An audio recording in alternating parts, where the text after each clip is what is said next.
Yum. Here you go, guys. Have some enjoyment from far. My Veteran Day celebration. Happy Veteran Day.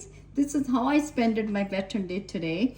I did some gardening, planted a lot of winter plants, and I made some naans ready. Stone bake, I'm making onions, garlic and cilantro, potatoes. Look at the gorgeous naans I'm making ready. So they're for to serve my family.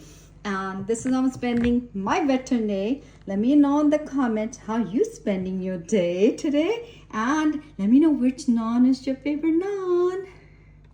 All right, look at it inside. Wow. You guys see this? Wow.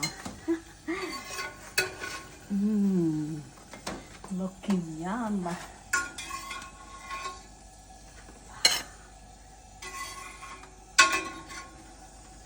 Oh my God, so good. Just put butter or desi ghee on the top.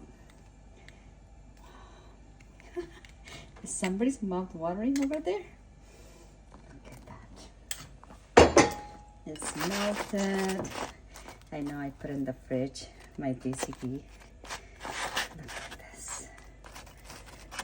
Yum. Here you go, guys. Have some enjoyment from far. My Veteran Day celebration.